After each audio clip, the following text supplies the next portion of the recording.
Assalamualaikum warahmatullahi wabarakatuh. Kembali lagi di Ruang Hukum, Informasi dan Edukasi. Kawan-kawan, pada kesempatan ini saya bersama Ustadz Muryadi, MPDI, atau sering dipanggil Ustadz Hijrah Cinta. Apa kabar, Tat? Alhamdulillah Rabbil Alamin. Alhamdulillah. Ya. Tat, ini Ya. terima kasih Tat mau Siap. ngobrol-ngobrol, bincang-bincang di Bram Figma Channel, Tat. Mungkin ke depan kita akan bincang-bincang Tat tentang Insyaallah. aktivitas Ustadz, Insyaallah. ya kan? Terus perjuangan Ustadz nih dari bawah sampai saat ini bagaimana seperti itu? Siap. Karena Bram pernah baca di sosmednya Ustadz, ya kan? Dari nasi basi, ya kan? Atau sampah seperti itu bisa menjadi S2. S2 bantuan Tuhan seperti itu dan seterusnya banyak Tat. Siap. Mungkin di awal Bram mau nanya Tat, aktivitas Ustadz apa aja nih Tat? Ya, baik. Bismillah. Assalamualaikum warahmatullahi wabarakatuh. Alhamdulillah, salatu wassalamu ala asrafil anbiya wal mursalin wa ala alihi wa sahbihi ajma'in, amma ba'du. Yang saya hormati Bapak Bram, pemilik acara ini, yang mudah-mudahan selalu senantiasa diberikan kesehatan oleh Allah Subhanahu wa taala. Yang kedua kalinya, patut kita selalu bersyukur kepada Allah atas kehadiratnya, sehingga kita masih dikasihkan nikmat iman, Islam dan ihsan. Akhwan fillah rahimani rahimakumullah, sebagaimana pertanyaan Bapak Bram tadi, MH, terkait dengan aktivitas saya. Iya. Alhamdulillah, aktivitas tetap saya yang pertama adalah sebagai dosen. Dosen tetap di Fakultas Hukum dan Ilmu Sosial di UMKO, bersama teman-teman yang lain, dan alhamdulillah saya mengampu di bidang AIK, Al-Islam dan Kemuhammadiyahan. Dan alhamdulillah juga aktivitas saya sebagai seorang pengasuh di Pondok Pesantren Tahfiz Quran Nurul Mutakin dan di Panti Asuhan Nurul Mutakin Kota Bumi. Dan alhamdulillah juga selain itu kita diamanahi oleh kawan-kawan sebagai sekjen di Ikatan Khotib Dewan Masjid Indonesia Lampung Utara, dan alhamdulillah juga diamanahi pula menjadi salah satu anggota pengurus di Majelis Ulama Indonesia di Lampung Utara.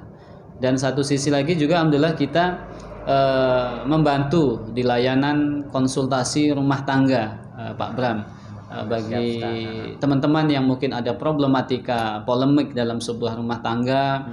Kadang banyak pertanyaan-pertanyaan dari teman-teman itu dalam pasangan rumah tangga yang ketika itu suaminya menalaknya, mengucapkan cerai dan lain sebagainya, sehingga banyak dari teman-teman itu yang bimbang dengan pernikahannya karena suaminya sudah menalak dalam kondisi yang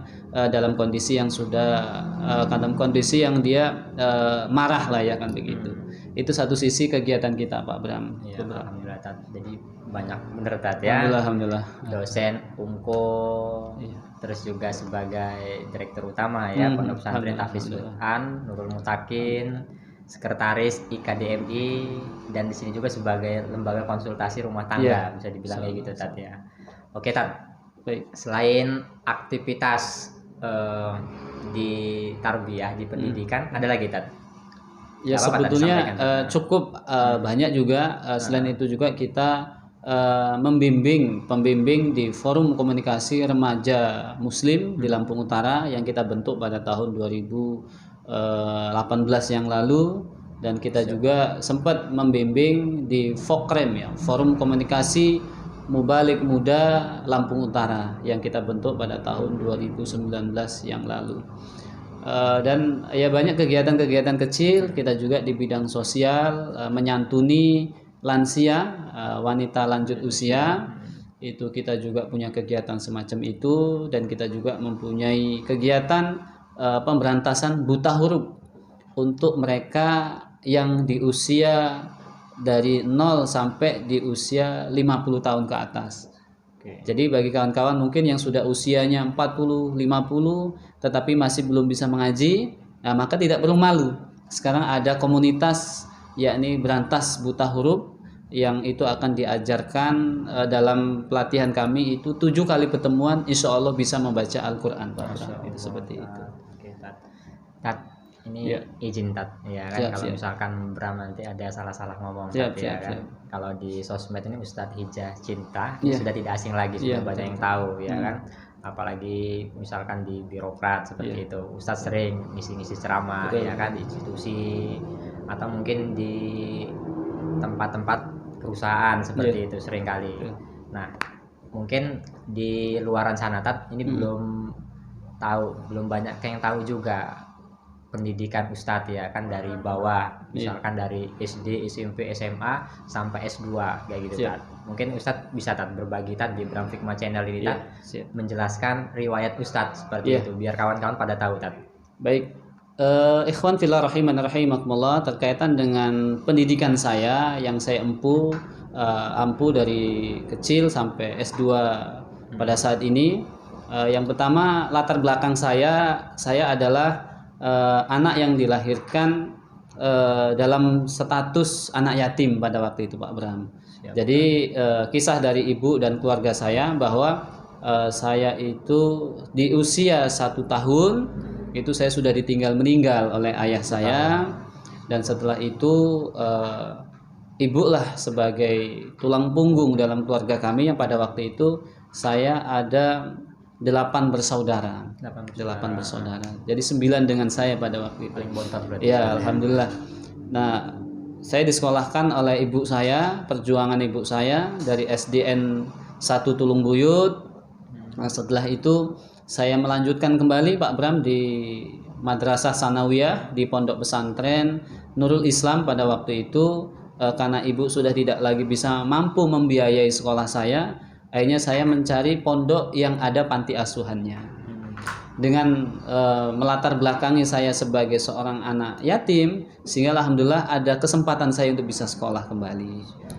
Nah, setelah itu selesainya saya di Pondok Pesantren Nurul Islam Cempaka, itu saya mencari lagi beasiswa yang juga untuk panti asuhan.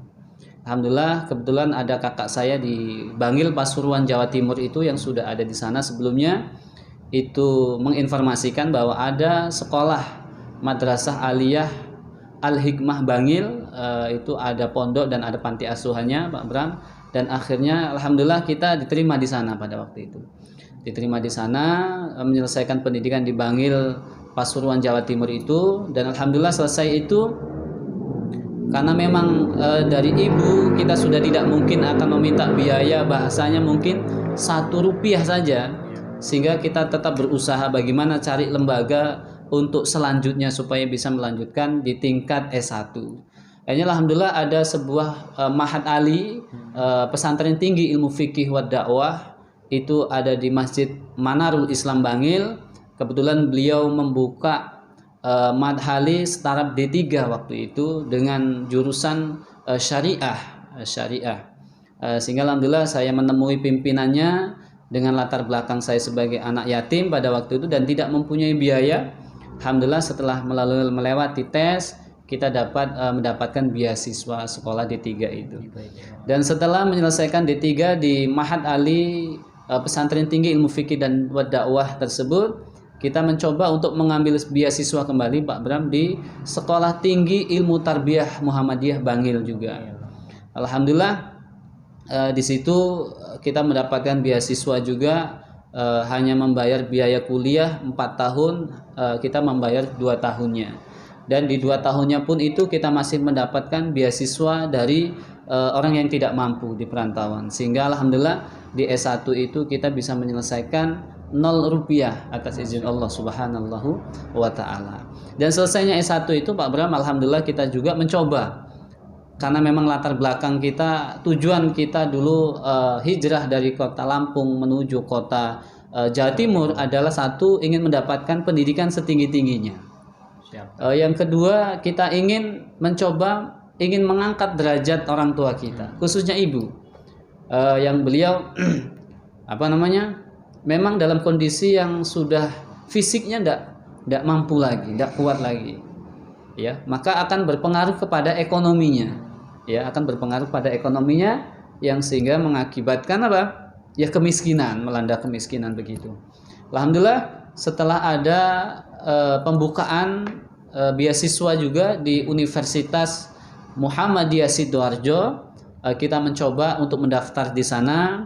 Walhasil alhamdulillah kita juga mendapatkan beasiswa 50% pembiayaan, sehingganya kita bisa menyelesaikan S2 dalam kondisi banyak pertolongan dari Allah Subhanahu wa taala. Begitu. Jadi Allah berikan Iya, kelancaran, betul. kemudahan Tat ya. Betul. Terus Tat, ada lagi pertanyaan nih, Tat, dari saya, Tat. Kan ketika Madrasah Sanawiyah langsung meluncur nih ya, Iya. kan hijrah ke Betul, Jawa betul. Timur. Nah, ketika MTS itu, Tat, Hmm. kan biasanya kalau anak sekarang milenial generasi J ya kan, itu kan atas permintaan orang tua. Betul. Nih, ayo pondok seperti itu, Betul. ayo sekolah ke sini. Nah, yang menimbulkan kesadaran Ustadz ya kan, Iya. pingin semangat sekolah kuliah seperti itu. Betul. Apa itu tadi, Tat? Iya. Jadi yang membuat motivasi Al-Fakir untuk bisa terus sekolah ya, dari SD hingga MTS pada waktu itu, yang pertama karena faktor kemiskinan, Pak Bram. Karena faktor kemiskinan itu yang mengakibatkan keluarga kami itu yang sulit mendapatkan nasi beras. Ya, kami masih ingat sekali yang sangat sulit mendapatkan nasi beras. Jadi di usia saya 3, 4, 5 tahun itu keluarga kami itu makannya sangat-sangat jarang sekali bertemu dengan nasi putih. Pasti kami akan dimasakkan oleh ibu kami, kalau tidak nasi jagung, itu nasi singkong, bebekan singkong itu atau ubi, atau masakan pisang. Pisang itu yang dicacah lalu dimasak dan dimakan untuk anak-anaknya, ibu kami itu. Yang sehingganya dari situlah saya mendapati ketika kita diperintah oleh ibu kita untuk coba nak kamu minjam uang, dan karena kondisi kemiskinan itu mungkin karena dikhawatirkan ibu saya tidak mampu membayar hutang beras itu, sehingga ditolaknya. Sehingga di situ saya berupaya, saya tidak akan mungkin hidup dalam kondisi kemiskinan seperti ini terus.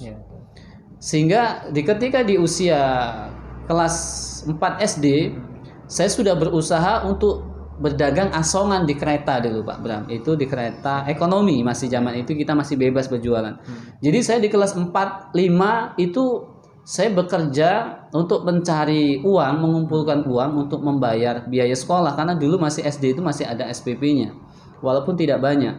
Itu saya harus setelah selesai sekolah, karena dulu kalau kita sekolah itu paling selesai jam 10 sampai jam 11. Dan waktu itu kereta ekspres atau kereta ekonomi dari Kota Bumi sampai ke desa kami Tulung Buyut itu pada pukul 12.00 sampai nanti kembali lagi ke Tulung Buyut itu jam 3.00. Jadi selepas sekolah saya kelas 4 dan kelas 5 SD itu saya jualan asongan.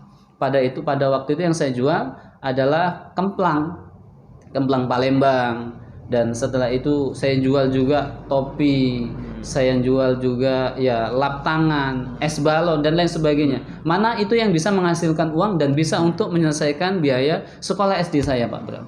Jadi SD itu sudah berjuang. Kelas 4, kelas Iya, 5, karena gitu. saya tidak akan mungkin bahasanya itu memaksa ibu saya untuk bisa membayari SPP saya, karena kondisi beliau yang sudah tua dan juga sakit-sakitan sepasca ditinggal oleh ayah almarhum saya, Pak Bram, begitu. Nah, akhirnya dengan kondisi kemiskinan itu yang menjadikan saya untuk terus semangat. Supaya apa? Supaya bagaimana saya ke depannya itu bisa mengubah nasi jagung tadi, bisa mengubah nasi pisang tadi, bisa mengubah nasi oyek tadi menjadi nasi putih. Untuk kedua orang tua, khususnya untuk ibu saya. Itu yang pertama. Yang kedua, bisa membuktikan kepada masyarakat di kampung saya khususnya, yang dulu mungkin kami terkucilkan, yang dulu mungkin kami bahasanya dihinakan karena kemiskinan. Di suatu saat saya harus bisa membuktikan bahwa saya bisa mengangkat derajat keluarga kami, ya begitu. Sehingganya alhamdulillah dengan prosesi yang begitu panjang luar biasa, saya harus pisah dari ibu saya itu di usia memang masih kelas 5, Pak Bram. Karena untuk supaya menyambung makan tadi, saya harus tinggal di rumah-rumah orang yang mau menampung saya. Begitu. Jadi kita tinggal di rumah tetangga Dan di situ kita tidak gratis. Kita harus mengerjakan pekerjaan rumah tangga, mencuci piring, terus itu kita mengikut membantu ke kebun, mencarikan kayu dan sebagainya untuk mencari sesuap makan itu tadi. Itu seperti itu.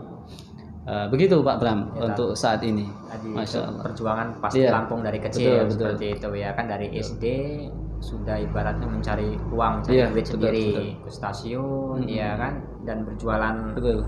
yang memang Ustadz lakukan Iya, saat itu betul. ya kan, sampai madrasah di sini. Terus Tat, ketika Ustadz hijrah ke Jawa Timur ya kan, alia, sarjana, magister di sana, betul, betul. ada tidak Tat, halangan-halangan tertentu seperti itu Tat? Iya. Kalau halangan dalam sebuah ujian itu memang betul-betul luar biasa. Betul-betul luar biasa. Memang kita terkendala adalah masalah ekonomi. Iya. Awalnya adalah kita memang terkendala kepada ekonomi, atau bisa kita garis lurusnya adalah sebuah kemiskinan yang begitu luar biasa. Sehingga sebuah kesedihan, sebuah penderitaan dari Lampung di Jawa Timur itu tetap tidak hilang, karena memang kita kendala awalnya adalah ekonomi, masalah uang. Sehingga terkadang kalau kita di perantauan, namanya kita juga kakak juga masih prosesi berjuang juga, sama-sama berjuang karena beliau juga masih mencari sebuah kehidupan yang layak, sehingga kita sama-sama berjuang untuk memikirkan nasib masing-masing. Memikirkan nasib masing-masing. Ya terkadang karena di perantauan kita juga dapati kadang tidak makan, seharian tidak makan. Kadang kita silaturahim ke satu guru kita yang tujuannya supaya mungkin dikasih makan, kadang diusir, suruh pergi karena mungkin mengganggu istirahat dan lain sebagainya. Itu kita alami. Bahkan di pesantren juga pernah kita dapati, karena pesantren kami di Mahat Ali itu untuk makannya kita untuk masak masing-masing. Jadi pesantren kami waktu itu sempat hanya memberikan beasiswa pendidikannya saja, biaya pendidikan dan SPP, tapi tidak untuk makan. Jadi kami hanya dikasih beras mentahan begitu saja. Jadi ketika kita tidak punya uang, ya terkadang kita itu hanya makan nasi putihan saja, Pak Bram, di pesantren itu. Makan nasi putihan saja. Nah, kadang teman-teman itu yang sudah selesai memasak, kan ada sayur. Biasanya kita ada 5 kelompok itu ya, 5 kelompok, iuran 1.000-an kalau di waktu itu. Jadi kumpul 5.000 ini dibelikan bahan untuk dimasak, sayurannya lah ya, dimasak. Nah, karena kalau kita itu pas nggak ada uang, memang karena keterbatasan uang, kadang kita menunggu selesainya mereka makan semua itu. Ketika selesai makan semua itu, baru kita menunggu bekas-bekas minyak-minyak atau sambal yang ada di wajannya itu, Pak Bram. Nah, setelah itu mereka pergi semua, kita naik di ruang tempat masak atau tempat dapur umum. Nasi yang kita masak tadi kita bahasanya apa ya, kita urapkan di bekas wajan tadi itu ya, demi untuk supaya bertahan hidup di sebuah perantauan. Kadang juga pernah kalau kita hanya punya uang sedikit atau 1.000 atau 500 saja pada waktu itu, kita belikan pilus yang ada rasanya itu. Kalau di sini itu biasanya kita beli pilus rasa bawang ya. Itu kan cukup untuk memasukkan nasi supaya lebih enak. Nah, itu kita beli 1 bungkus, kita makan untuk supaya makanan kita lebih enak ya, lebih enak. Dan ya seperti itu yang kita alami selama di perantau. Cuma walaupun dalam kondisi yang seperti itu, karena tujuan kita itu ada misi di dalam sebuah kehidupan itu, memang kita harus ada misi, Pak Bram. Untuk mencapai sebuah kesuksesan harus ada misi yang kuat. Yaitu tadi apa? Untuk mengangkat derajat ibu kita, untuk membuat percaya masyarakat di kampung kita bahwa suatu saat nanti mereka akan mengagumi dari sebuah cemoohan kemiskinan menjadi sebuah kekaguman, kesalutan, karena kita bisa merubah kondisi kemiskinan itu menjadi sebuah kesuksesan. Ya, itu seperti itu. Ceritanya nih luar biasa Tat ya kan. Ceritanya memang membuat semangat juga. Jadi nothing impossible, tidak ada yang tidak mungkin Tat ya. Betul, asalkan dari kita pribadi ini semangat seperti itu untuk memperjuangkan cita kita seperti itu. Tat, mungkin bisa dikasih semangat juga Tat untuk generasi milenial, generasi Z ini yang mau kuliah ya kan, atau mau sekolah, biar semangat juga Tat. Kadang-kadang tadi keterbatasan tadi membuat orang patah semangat, terima apa adanya. Tapi kalau Bram melihat cerita Ustadz ini dengan fenomena, dengan realita yang ada, ini membuat Ustadz lebih semangat seperti itu. Jadi harus gimana caranya harus usaha seperti itu. Betul. Harus Mungkin usaha. ada kiat-kiat ya kan, nasihat untuk para generasi milenial, generasi G ya kan, yang mau masuk kuliah atau sekolah, Tat. Betul.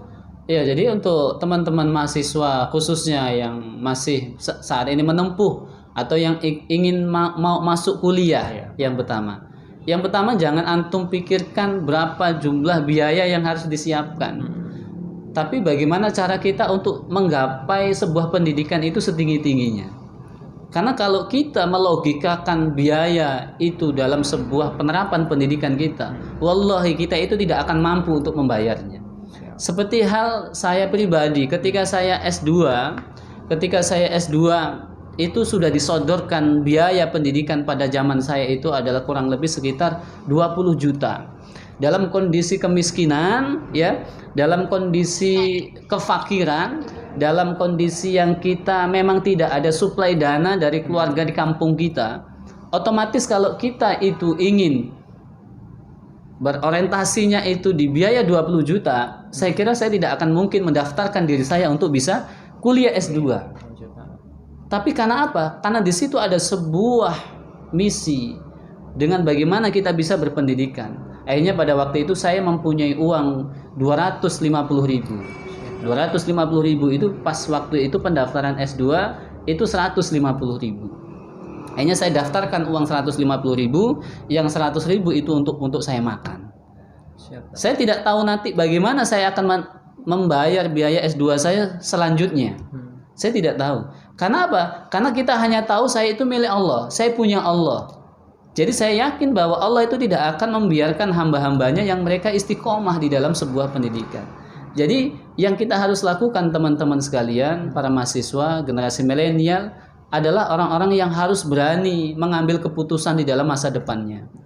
Jadi kalau kita sudah ditakuti oleh dunia, maka niscaya dunia itu yang akan memutuskan cita-cita kita.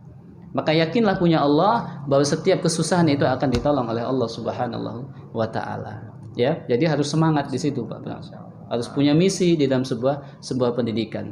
Dan yang kedua, yang menjadikan saya itu termotivasi untuk terus berpendidikan adalah sebuah makanan yang selalu kami makan pada waktu itu adalah sisa-sisa atau sampah.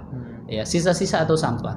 Jadi karena memang keterbelakangan sebuah ekonomi, pendapatan ibu yang memang tidak ada, hanya mengandalkan kebun sepeninggalan dari ayah kami almarhum, sehingga tidak ada lagi penghasilan yang lebih dari itu. Ya, kalau wanita tua, wanita sakit-sakitan, bekerja yang begitu sedikit keras saja kan sudah tidak kuat, Pak Bram. Akhirnya hanya mengandalkan hasil kebun yang tidak banyak itu. Kadang ibu saya menjual daun pisang yang ditanam di kebun. Kalau sudah tidak ada lagi yang bisa dijual, yang bisa didapatkan, akhirnya apa? Ibu saya harus menunggu itu bubarnya pasar. Kebetulan di rumah kami itu dekat dengan pasar, namanya Pasar Selasa. Jadi ketika selesainya pasar itu sudah buyar, sudah habis di waktu siang, ibu saya akan membawa, kalau bahasanya itu sangke, ke pasar itu. Setelah itu apa?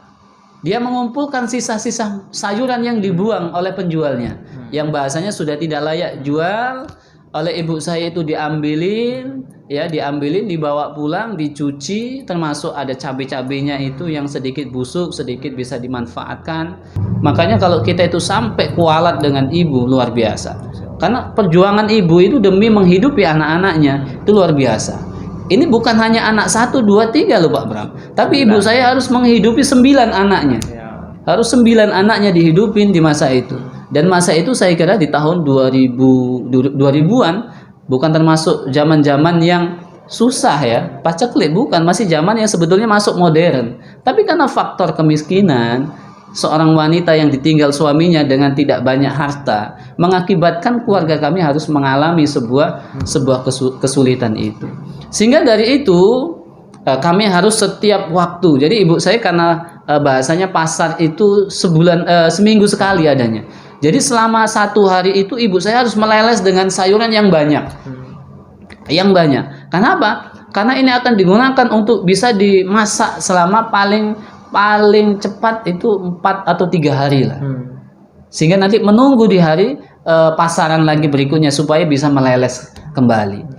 Dan ternyata apa? Dari hasil sebuah lelesan itulah atau sampah itulah yang menjadikan kita untuk terus termotivasi. Oh, ternyata walaupun hanya dikasih makan sampah bahasanya ya, sayuran sampah, ternyata ketika itu halal ya, ketika itu diberikan oleh seorang ibu dengan sebuah makanan yang halal, akan menjadikan sebuah pertumbuhan untuk anak-anaknya yang thayyiban, ya, menjadikan halalan thayyiban, sehingga anak-anak ibu saya saat ini alhamdulillah ya, dari sekian 9 anaknya itu separuhnya itu menjadi anak-anak yang membanggakan lah untuk kedua orang tuanya yang walaupun yang sudah meninggal. Dan bahkan alhamdulillah kakak saya yang nomor 5 itu beliau menjadi seorang ustadz kondang juga di Yogyakarta, dan beliau sekarang juga mengasuh di pondok pesantren. Juga kakak saya yang nomor 6 beliau juga menjadi seorang ustadz ya, lulusan pondok pesantren, lulusan S1 ya. Dan alhamdulillah saya pribadi juga berkiprah di dunia pendidikan, berkiprah di dunia agama dan berdakwah ke sana kemari, yang sehingganya ternyata ini momentum untuk bisa mengangkat derajat ibu kita. Betul sekali. Setelah masa-masa silam itu sebuah penghinaan, sebuah mungkin pengkucilan, saat ini masyarakat kita luar biasa. Bahasanya memuji, hebat ibu ini ya. Kalau di kampung ibu saya namanya Ngatinem, hebat ibu Ngatinem ini, pendidikannya luar biasa, anak-anaknya jadi semua luar biasa. Itu semua apa? Perjuangan seorang ibu, doa seorang ibu, kesungguhan seorang ibu, dan atas izin Allah Subhanahu wa Ta'ala. Maka disitulah saya mengambil salah satu kadang tulisan saya, seorang hanya diberikan makan sampah bisa menyelesaikan S2. Karena dari salah satu sisi makanan yang saya makan dari kecil, dari bekas-bekas sampah itu ternyata menjadikan sebuah vitamin bagi saya. Mungkin bagi orang kaya ini menjijikkan Pak Bram ya, menjijikkan sekali. Ya bahkan nggak layak makan, mungkin banyak kuman. Tapi ketika makanan itu diberikan oleh seorang ibu yang mungkin didoakan juga, mungkin dengan penuh keikhlasan, mungkin dengan sebuah kedoruratan karena kemiskinan tadi, sehingga makanan itu menjadikan sebuah ilmu, energi untuk anak-anaknya, sehingga menjadikan kami selalu terus berjuang untuk meniti sebuah kehidupan yang akan membahagiakan khususnya kepada ibu kami dan keluarga kami. Itu seperti itu Pak. Ini kan Ustadz tadi sudah nyampaikan panjang lebar seperti itu ya kan, makan dari sisa-sisa dan sampah seperti itu ya kan, memang kekurangan benar. Nah mungkin ada pertanyaan nih dari kawan-kawan ya kan, apa nggak malu gitu tadi ya kan untuk menyampaikan seperti ini. Betul. Gitu, ya saya kira ini adalah sebuah pendidikan yang begitu luar biasa untuk kawan-kawan, karena dibalik sebuah kesuksesan yang hakiki itu mereka harus melalui proses yang menyedihkan. Proses yang menyedihkan. Maka justru ini dijadikan sebagai sebuah pembelajaran bagi mereka waulul albab, untuk mereka orang-orang yang berpikir. Oh ternyata orang yang untuk menuju sebuah kesuksesan yang sesungguhnya adalah mereka harus melalui menitih jalan yang berliku-liku dulu. Berliku-liku dulu. Kalau kita ingin menjalani hidup langsung enak, itu hanya ada di dunia sinetron saja. Di dunia sinetron. Ya, bukan untuk di kehidupan yang nyata. Adapun mereka mungkin bisa hidup enak, ya, mungkin dari hasil peninggalan orang tuanya atau warisan dari orang tuanya. Tapi itu bukan suatu nikmat dalam kehidupannya. Pasti dalam suatu seketika nanti, ketika dia tidak mampu mengelola dan memanage itu semua, itu akan habis, itu akan hilang. Tapi ketika kesuksesan itu kita jalani dari sebuah titik nol hingga sampai titik kesuksesan, maka kita akan tidak pernah kehilangan dari sebuah kesuksesan itu, dan semakin kesuksesan itu akan selalu menambah pada diri kita itu Pak. Terakhir Tat, ini kan obrolan kita masih panjang Tat ya. Ini baru satu segmen ibaratnya seperti itu. Masih ada segmen kedua dan segmen ketiga. Terakhir Tat, mungkin Ustadz bisa sampaikan harapan atau cita Ustadz ke depan. Terus yang selanjutnya birrul walidain itu maksudnya seperti apa Tat? Mungkin bisa dijelaskan Tat. Taib. Jadi kawan-kawan sekalian yang dirahmati oleh Allah Subhanahu wa Ta'ala, tujuan kita setelah semua ini, memang tujuan saya nantinya, dan ini sudah kita mulai, karena memang saya dari awal pendidikan itu sudah ditampung di panti asuhan, dibesarkan di panti asuhan, dari panti asuhan Kota Bumi, Cempaka, lalu kita di panti asuhan lagi di Bangil Pasuruan, lalu kita di panti asuhan lagi di berikutnya dan seterusnya. Harapan kita ke depannya kita akan mencoba untuk membuat sebuah layanan atau sebuah panti asuhan yang baik dan layak yang ada di Kota Bumi. Dan ini alhamdulillah kita sudah rintis bersama Ibu Hajah Komariah dan kawan-kawan dalam pengelolaan panti asuhan Nurul Mutakin yang ada di Kelapa 7 Kota Bumi. Alhamdulillah kita juga sudah membina anak-anak panti asuhan, anak-anak terlantar, anak-anak duafa, kita sekolahkan, kita kasih makan yang enak. Kalau mungkin dulu saya di panti asuhan tidak mendapatkan makanan yang kurang enak atau kurang layak, tapi kali ini kita berusaha semaksimal mungkin. Yang mana mereka anak-anak yatim piatu, anak duafa, anak miskin, kita nggak kasih lagi makanan yang nggak enak. Semuanya kita standarkan 4 sehat 5 sempurna atas izin Allah Subhanahu wa taala. Dan alhamdulillah untuk saat ini kita diamanahi juga menjadi pengasuh di panti asuhan itu, dan alhamdulillah kita saat ini sedang membina dan mengasuh kurang lebih sekitar 57 anak panti asuhan yatim piatu dan duafa, Pak Bram. Dan yang kedua, pertanyaan apa sih itu yang dinamakan biru walidain? Ya, biru walidain itu Pak Bram adalah kita berbakti kepada kedua orang tua kita fi yaumul maut sampai kita meninggal dunia. Jadi jangan salah kawan-kawan milenial yang dirahmati oleh Allah Subhanahu wa taala. Berbaktinya anak laki-laki terhadap kedua orang tuanya atau salah satunya itu bukan ketika orang tua kita atau salah satunya meninggal dunia lalu kita selesai berbaktinya, bukan. Tapi berbaktinya kita kepada kedua orang tua kita sebagai seorang anak laki-laki adalah sampai kita yang meninggal. Ya. Jadi ketika kita sudah meninggal, jasad dan ruh kita dipisahkan oleh Allah, maka selesai tanggung jawab kita untuk berbakti kepada kedua orang tua. Maka kawan-kawan milenial yang dirahmati oleh Allah Subhanahu wa taala, satu pesan kami. Jangan pernah lukai dan membuat sedih kedua orang tua kita atau salah satunya. Kita ingat salah satu Alqamah yang hidup di zaman Nabi, beliau disiksa oleh Allah dalam kondisi sakaratul mautnya, meninggal ketika dalam kondisi sakaratul mautnya, dan bahkan sebagian kisah disebutkan hingga 7 hari 7 malam si Alqamah itu meninggal. Jadi Alqamah ini atau bahasa kedokteran koma ini itu sudah ada semenjak di zaman Rasulullah yang namanya Alqamah. Beliau membuat ibunya menangis dan bersedih sebanyak 3 kali sehingga Allah al-azab fid dunya, Allah azab ketika di dunianya sehingga dia sulit untuk meninggal pada waktu itu, Pak Bram. Maka pesan saya, jangan membuat kalian itu bersedih, kecewa kepada kedua orang tuanya, karena itu bisa masuk dalam daftar anak-anak yang durhaka. Buatlah bangga kedua orang tua kita, buatlah senang kedua orang tua kita, sehingga itu Rasulullah SAW pernah bersabda kepada Ali bin Abi Thalib, ya Ali bin Abi Thalib, ya, buatlah ibumu tersenyum, buatlah ibumu tersenyum, karena senyum ibumu itu mampu membukakan pintu surga untukmu. Masya Allah. Jadi hanya bisa membuat ibu kita tersenyum itu mampu membukakan pintu surga untuk kita. Berarti begitu luar biasa, ya, kita diharuskan berbakti kepada orang tua. Dan pesan saya yang terakhir kepada kawan-kawan pemuda milenial yang saat ini masih mempunyai ibu dan ayah, jaga keduanya. Jaga keduanya. Kasihi keduanya, sayangi keduanya. Dan itulah kesempatan yang terbaik, ikhwan fillah, ya. Karena apa? Karena kata Rasulullah SAW, ketika adanya kedua orang tuamu itu di dalam rumahmu, maka sejatinya Allah sedang menyiapkan 2 pintu surga yang akan engkau lewati di dalamnya.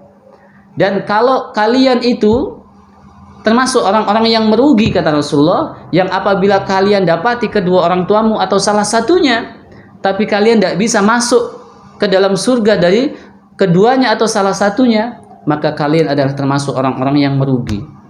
Makanya oleh karena itu, ketika Syekh Hasan Al-Basri, ketika beliau itu meninggal oleh ibunya, Syekh Hasan Al-Basri, ulama terkemuka, ulama hebat, ulama yang terkenal, beliau menangis terisak-isak sampai jenggot Syekh Hasan Al-Basri itu basah kuyup.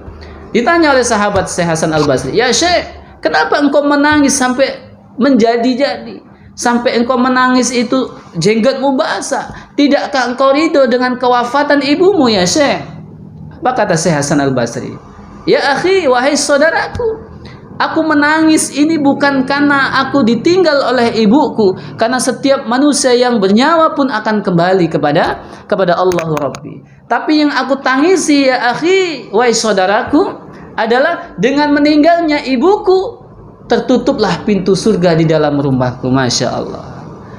Jadi ikhwan fillah, generasi milenial, jadikan ibu kita, jadikan ayah kita atau salah satunya yang masih hidup itu sebagai wasilah pintu yang akan kita masuki untuk masuk ke dalam surganya. Begitu Pak Bram. Masya Allah. Terima kasih banyak Ya, nih siap. Tat. Sudah mau bincang-bincang di Bram Fikma Channel. Siap.